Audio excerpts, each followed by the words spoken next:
कुमारदास कुमार कुमार बाबू कुमार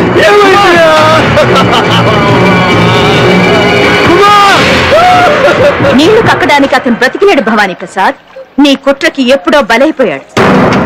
నువ్వు నిజంగా వీళ్ళకి దేవుడివైతే నాయకుడివైతే అతని ప్రాణాలు ఎందుకు తీసావు?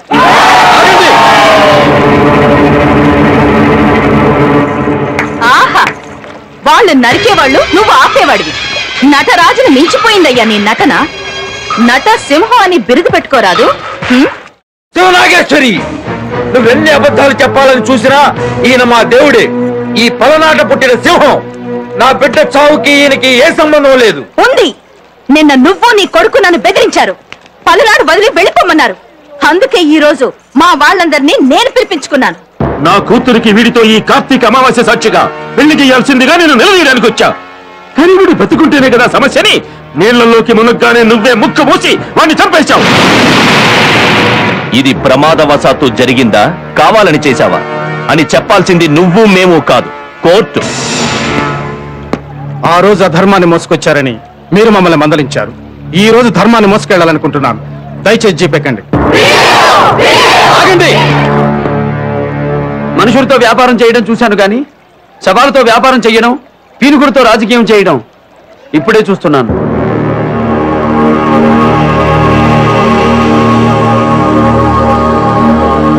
పీఠాధిపతి గారు, కుమారదాస్ దహన సంస్కారాల సంగతి చూడండి. భగవంతుడు నీ సమస్యను ఎలా పరిష్కరిస్తాడా అనుకున్నాను.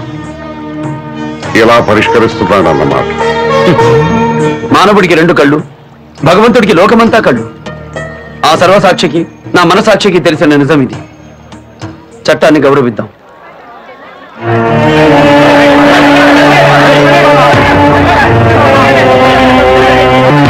భవానీ బాబు, నా కొడుకు బతికే ఉన్నాడు బాబు. నా కొడుకు బతికే ఉన్నాడు.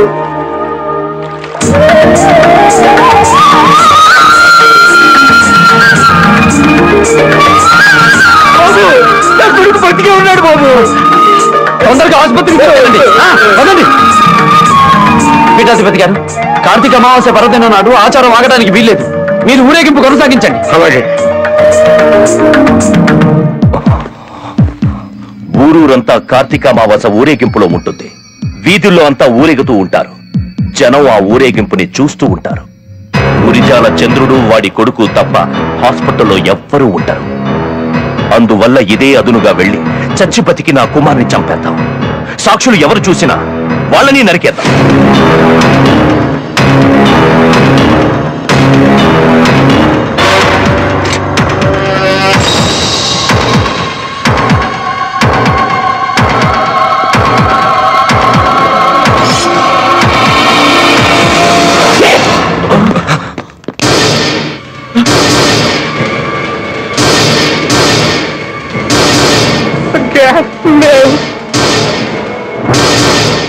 వీరులను చంపిన వాళ్ళని చూశాను గాని శవాన్ని చంపాలని చూసిన మిమ్మల్ని మొదటిసారి చూస్తున్నాను.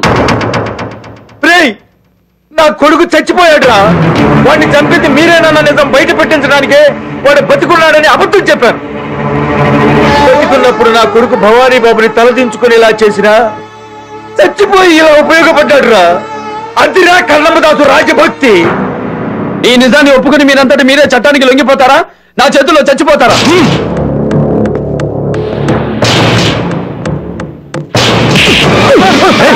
తప్పండి.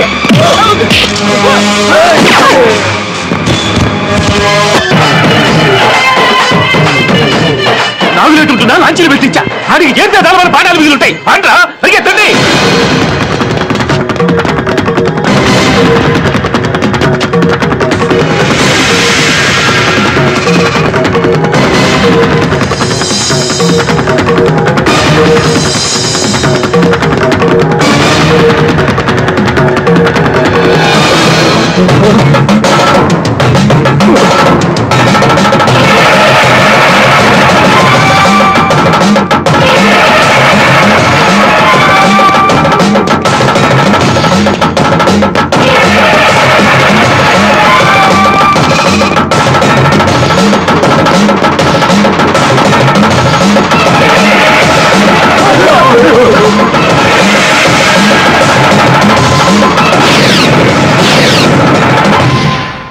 కన్నపేగు బంధం లేకపోయినా నాకు కుమారదాస్కి కన్నమ్మదాసు బంధం ఉందిరా. చట్టానికి లొంగిపోమని మీకు అవకాశం ఇచ్చినా మీరు చట్టాన్ని చంపాలని చూశారు. ఇది అన్యాయాన్ని అణిచేందుకు కన్నమ్మదాసు వాడిన భైరవ ఖడ్గం. అన్యాయం చేసిన వాళ్ళని తెగదార్చిన ఆయుధం. నీ చేతిలో ఆయుధం ఉంది, మేము నిరాయుధులం.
వాళ్ళు దుర్మార్గులే కాదు, పరమ నీచులు. ఈ కార్తీక అమావాస్య పర్వదినాన వాళ్ళ నెత్తురు ఈ నేల మీద పడితే వాళ్ళు స్వర్గానికి వెళతారు. శాంతించాలి.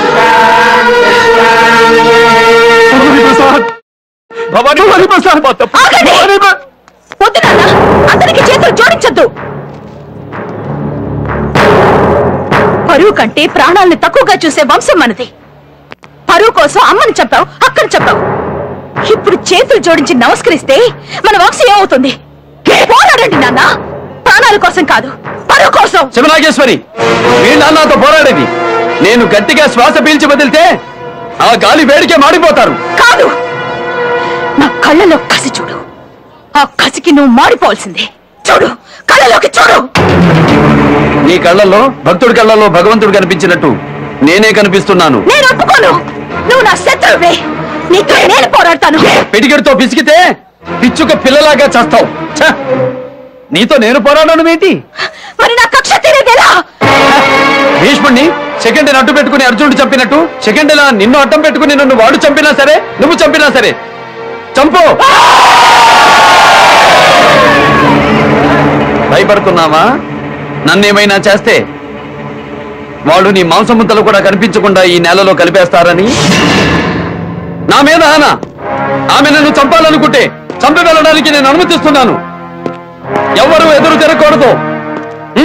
కానీ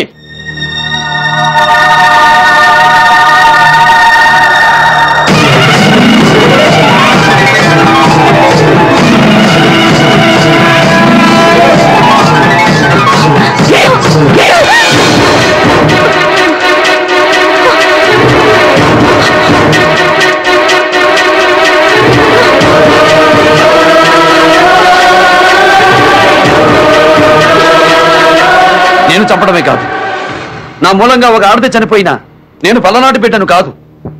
నిన్ను నువ్వు చంపుకోవాలన్న అవమానం చాలు నీలో పశ్చాత్తాపం కలిగిందని తెలుసుకోవడానికి. పశ్చాత్తాపానికి మించిన ప్రాయశ్చిత్తం లేదు. శివనాగేశ్వరి, 800 ఏళ్ల క్రితం నరమేధం జరిగాక ఇలాగే పశ్చాత్తాపడింది నాగమ్మ. మళ్ళీ అదే కథను గుర్తు చేశావు. నాగమ్మ పల్నాటిని వదిలి వెళ్ళిపోయింది, నువ్వు కూడా వెళ్ళిపో.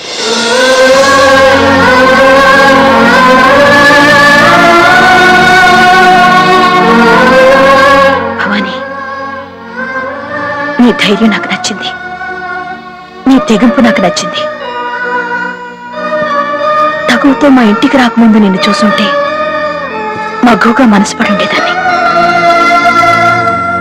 ఇన్నాళ్లుగా నీ వెంట పడుతున్నది పగతో అనుకున్నాను. అందులో ప్రేమ ఉన్నదని ఈ రోజే తెలుసుకున్నాను.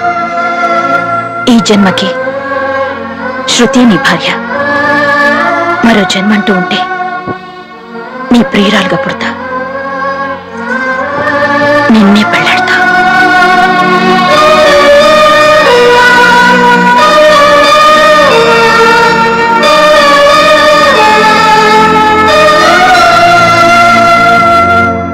పూజకు ఇక సమయమైంది భవాని. జై చెన్నకేశవ.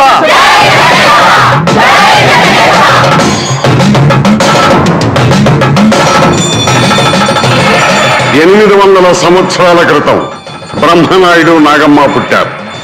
ఇప్పుడు మళ్ళీ ఆ అంశలో బ్రహ్మనాయుడు నాగమ్మ పుట్టారు. మళ్ళా పల్నాడి చరిత్రకు శ్రీకారం చుట్టారు.